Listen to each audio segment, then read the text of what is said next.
বন্ধুরা, আমরা কিন্তু চোখ বন্ধ করে বসে থাকিনি। খবরে কাগজের পাতায়, সোশ্যাল মিডিয়ায় প্রতিটি পোস্টে রাজ্যের মানুষের যন্ত্রণা আমরা পড়েছি, দেখেছি, অনুভব করেছি। আমার এখনো মনে আছে, একটি খবরে দেখেছিলাম, মনে রাখবেন 3টার সময় ফোন করলো, আমি ধরি ফোন,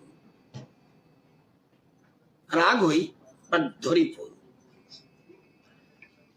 একটা খবরে দেখেছিলাম একটা রিক্সা চালক ভাই বিদ্যুৎ বিল হাতে কাউন্টারে দাঁড়িয়ে, আর তার চোখ দুটো ভেজা। এই ছবিটা আমরা ভুলতে পারিনি। আপনারা জানেন, রাজনীতিতে এসেছে অনেক ছোট বয়স থেকে, রাস্তায় হেঁটে মানুষের পাশে থেকে। তাই জনগণের নারী স্পন্দন বুঝি, নতুবা এত বছর রাজনীতি করতে পারতাম না। অল্পতে বুঝে ফেলি what is the sentiment of the people.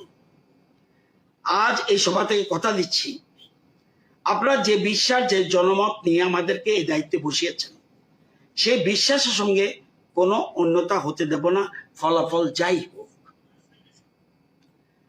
মাসের শেষে হিসাব কষে যারা বিদ্যুৎ বিল মেটান, যে কৃষক সেচের পাম্প চালানোর খরচ নিয়ে চিন্তিত থাকেন, যে ছোট দোকানদার প্রতি মাসে সংসারের হিসাব মেলাতে হিমশিম খান, তাদের প্রত্যেকের হাতে সেপ্টেম্বরে বিলে থাকবে একটা স্বস্তির বার্তা। এটাই এই সরকারের প্রতিশ্রুতি এবং আর এটাই তার বাস্তবায়ন। তাই আজকে শেষ কথা হলো, সাংবাদিক বন্ধুরা, রাজনীতিতে অনেক প্রতিশ্রুতি হয়, অনেক ঘোষণা হয়, কিন্তু আজকের এই ঘোষণা একটু আলাদা। এটা একটা সিদ্ধান্ত যা আজ থেকেই কার্যকর এবং যার সুফল আপনারা সামনের মাসে নিজেদের বিলে দেখতে পাবেন। রাজ্যের ইতিহাসে এই প্রথম কোন সরকার, একটি সরকার তার গ্রাহকদের 100% অর্থাৎ অতিরিক্ত সম্পূর্ণ বোঝা নিজের কাঁধে তুলে নিল। এটা কোনো সাধারণ প্রশাসনিক সিদ্ধান্ত নয়, এটা একটা বার্তা। এই সরকার সংখ্যার সরকার নয়, এই সরকার মানুষের সরকার।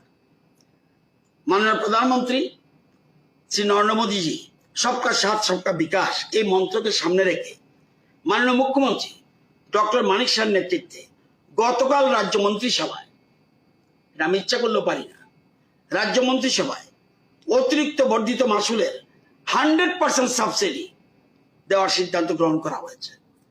এই জন্য সরকারের তহবিল থেকে 77,57 লক্ষ টাকা ভর্তুকি ছাড়াও এই আরো অতিরিক্ত 117,13 লক্ষ টাকা ব্যয় হবে।